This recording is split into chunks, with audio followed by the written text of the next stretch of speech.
History doesn't just vanish overnight. Sometimes it fades until all that's left is one shield. And you find it on a skeleton.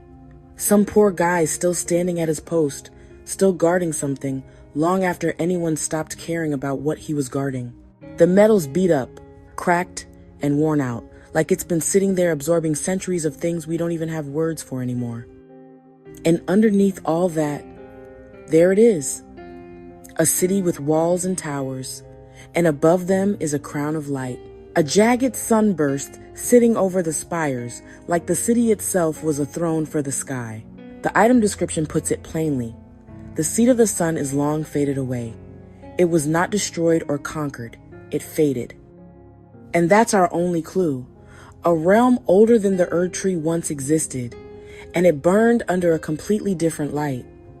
If it could rival the Erdtree itself, how does something like that just disappear?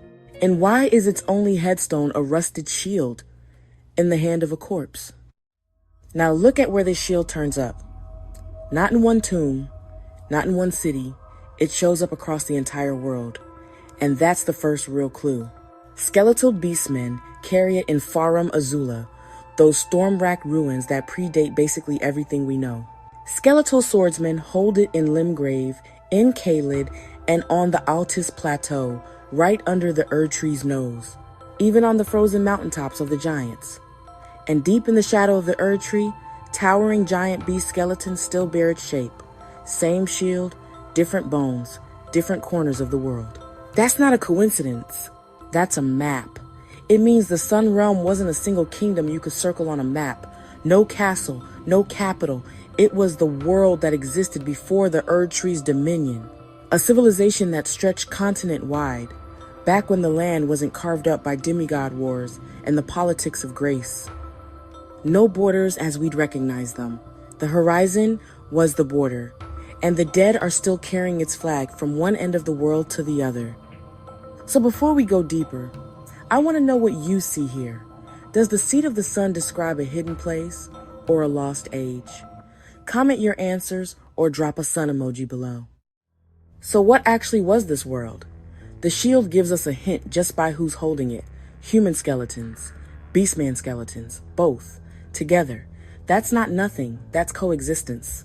The Sun Realm existed before words like omen and misbegotten were invented, and those aren't ancient words. They're the language of a conqueror. Labels created to build hierarchy where there wasn't one before. Think about what that means. Farum Azula's beastmen, creatures the Golden Order would later push to the margins, were just citizens. People who would have been branded omen weren't cursed, they just were. Humans, beasts, different faiths, different forms, all of them living under the same light, without anyone deciding which of them deserved to. The Sun Realm wasn't a utopia, but it was a world before the sorting began. Before anyone decided who was grace given and who was heresy. That world is gone now. And the people who lived in it, the ones carrying this shield across every corner of the map, are bones. Not warriors, not enemies, victims. Why would anyone want to erase a sun? It sounds absurd, but power doesn't like competition. It wants to be the only source of light in the room. So here's another piece of evidence. Small, easy to miss. A glowing rock called the Warming Stone, and on it this line. The Erdtree was once as warm as the gentle sun. Read that again.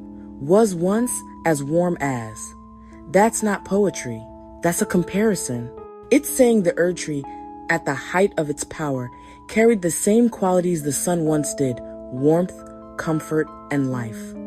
Which raises an uncomfortable question. What if the Erdtree wasn't always there? What if it was designed to replace the sun, to copy its function, and in doing so, steal its divinity? Think about it.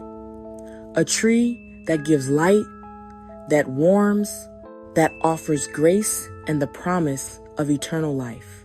It positions itself as the new center of the world, the new source of everything good.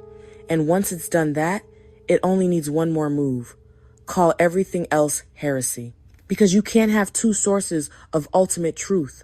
If the Erdtree is the one true light, then anyone who remembers the old sun is a threat, a dissident, a problem to be erased. That's the motive. The Golden Order didn't just build a religion. It committed a crime of memory, cosmic plagiarism, followed by the systematic destruction of the original. The sun didn't fade on its own. Something replaced it. So how do you actually erase a sun? You don't do it with an army. Swords can conquer land. They can't conquer memory. For that, you need a different strategy entirely. First, you replace it. The Erdtree offers warmth, light, grace, the promise of eternal life. You don't force people to convert. You give them something that feels better, something glowing and immediate and generous. People come willingly. That's the point. Then, once the new light is established, you start rewriting the old story. Sun worship, once universal, gets reframed as primitive, pagan, and wrong. The priests of the old ways become heretics. The symbols get torn down or repurposed. The city on the shield, probably one of the first to fall. Its sun-crowned walls overwritten with the sigil of the Erdtree, not conquest, replacement. And once you brand a memory as heresy, you have license to finish the job. Laws become cleansing fires. Names get struck from every record. Statues fall. The city on that shield didn't just lose a war, it lost its name. So why does the shield survive at all? Because it was too small, too insignificant. It slipped through the cracks, buried in the earth, clutched by people who were themselves erased from the living world story. It's not a relic that was preserved. It's evidence that wasn't found. So, I gotta ask, if the sun was erased on purpose, someone gave the order. Who do you think it was? Comment your answers or drop a tree emoji below. The story doesn't end in the old world.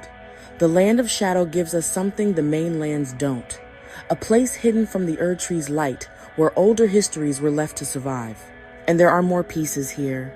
The rock heart is an item tied to ancient dragon communion rites. Its description mentions the last thing a partaker saw before the rite ended was a tarnished sunset. Not a golden glow, but a dimming. A light that went out and didn't come back. That's not poetry. That is a memory of an ending. Then in a near Elim, buried in a forgotten faith, there's the sun-warmth stone. Not a tree compared to a sun, an actual fragment of the sun's warmth itself. The real thing. Preserved like a relic. And then the ancient ruins of Rao. Pre-Erdtree architecture scattered across the land. Skeletal cities that don't look anything like the Golden Order structures. No horns, no omens, and no golden laws. Just stone. Just light that feels natural and honest. Like it was always there. All of it hidden. All of it tucked away from the main world's history. That's not an accident. The Golden Order didn't arrive on empty land. It arrived on top of something. It built its golden kingdom on the grave of another world, and the Land of Shadow is that grave. The tarnished sunset, the sun-warmth stone, the ruins of Rao. They're all saying the same thing the shield said, just louder. Here's the thing. The Sun Realm wasn't a special case. It was the first case. Look at how the Golden Order operated. The giants were defeated, their fire god deemed a threat. The dragons were fought, their immortality a rival to the Erdtrees. The Carrion royals were subjugated through marriage. Every other source of power was either assimilated or destroyed. The pattern is the same every time. Find the rival, erase it, and write over it. The Sun Realm just happened to be the biggest, the most fundamental, which is why its erasure had to be the most complete. You don't leave evidence when you're replacing a god. And yet, here we are. With a rusted shield and a handful of item descriptions, the Golden Order erased an entire world and still couldn't get everything. Now, look at the Erdtree. Not as a symbol, as a patient. The warming stone says it was once as warm as the gentle sun. That word, once, is doing a lot of work. It implies a change, a decline. Something that used to be true and isn't anymore. And when you look at where the Erdtree ends up, burning, its grace fractured, its golden light unreliable, That tarnished sunset from the rock heart stops feeling like ancient history. It starts feeling like a preview. Because here's what the shield has been showing us the whole time. Not just a relic, a pattern. An old light ruled the world, a new light rose to replace it. Called the old one heresy and watched it fade. And now that new light, the one that claimed to be eternal, absolute, the only true source of divinity, is itself dimming, tarnishing, burning. The same process it inflicted on the sun is now happening to it. And that's the Golden Order's original sin. It thought it could replace a natural, celestial body with something constructed, something artificial. But the Erdtree was always a mimic. And copies degrade. It stole the sun's warmth, but it couldn't steal its permanence. Forgetting is a weapon. The Golden Order used it to erase the sun. But weapons can be turned around. The world is starting to forget the Golden Order. Its laws are broken. Its children are at war. Its tree is failing. The same emptiness that swallowed the sun realm is creeping back in. The shield survived all of it. The sun, the order, the shattering. And it's still here, in the hands of the dead, waiting for someone to look closely enough. No light lasts forever, but some things outlast the light. The shield is cool and heavy. And if it's asking anything, it's not asking for revenge. It's not asking for proof. It's asking something much smaller and much harder. It's asking us to notice how easy it is to lose a name, how a world can be edited, how power can rewrite the story of the sky itself, and how quickly we accept the new version as the only one that ever existed. The sun realm isn't just a lost place. It's a pattern. It's what happens when a power writes itself across history and quietly cuts out everything else. The footnotes, the margins, the other voices. Our job is to read the cuts, to see the shape of what was removed. And here's the thing. The Erdtree won't last forever either. It burned bright, gave warmth, gave grace, but it's tarnishing, it's burning. And when it finally falls, that same emptiness that swallowed the sun realm will return. A world without a center, a sky without a master. And somewhere in that world, the shield will still be there, buried in the dirt, held by a new set of bones, still rusted, still chipped, still showing that forgotten city, crowned by that forgotten sun.